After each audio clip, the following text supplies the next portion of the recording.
3 araw bago ang Pasko, sunod-sunod ang dating ng mga pasahero sa NAIA kahit maulan ang panahon. Karamihan sa kanila talaga raw inagahan ang pagpunta sa airport dahil sa inaasahang holiday rush. Instant reunion din ang eksena sa airport ng mga pamilyang makokompleto ngayong Pasko. Yan ang unang balita live ni Bam Alegre. Good morning, Bam!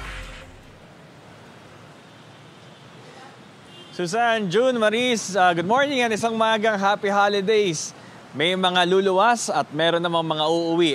Ano man yung kwento, saan man pupunta, abala ngayon dito sa NAIA Terminal 3, lalo't malapit na magpasko. Maagang pamasko para sa Sinson family dahil nakauwi na mula Brunei ang kanilang padre de pamilya na si Christian. Masaya siyempre, kasama yung pamilya, Pasko tsaka New Year. Talagang kinahintay-hintay para makasama sila sa Christmas. Pangkaraniwan tagpo ang ganitong mga reunion sa arrival area ng NAIA Terminal 3 ngayong panahon ng Pasko.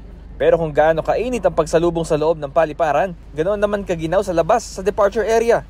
Hindi kasi tumitigil ang buhos ng ulan sa magdamag kasabay ng pagdating ng mga pasahero na bibiyahe naman paalis ng Maynila. Si Techi Reynaldo naiwasan ng mabasa sa ulan dahil maaga pa lang. Nasa loob na siya ng paliparan.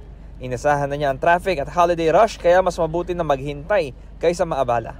Biyaheng Bacolod siya kasama ang anak ngayong araw. Super excited po kasi makasama po yung pamilya. First time din po pati na Christmas at New Year na makasama ko sila. Traffic po mula po sa Laguna, kaninang umuwi, galing po kami dun sa Laguna. Traffic. Opo. Talagang inagahan niyo na. Opo.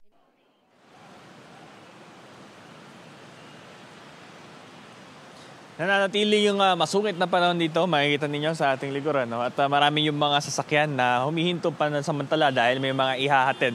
Pero nakabantay rito yung mga personnel ng airport para tiyakin na hindi tutukod yung daloy ng trapiko. Ito ang unang balita mula rito sa NAIA Terminal 3, Bam Alegre para sa GMA Integrated News. Mauna ka sa mga balita, bisitahin at mag-subscribe sa GMA Integrated News sa YouTube. Sa mga kapuso abroad, samahan nyo kami sa GMA Pinoy TV at sa www.gmanews.tv.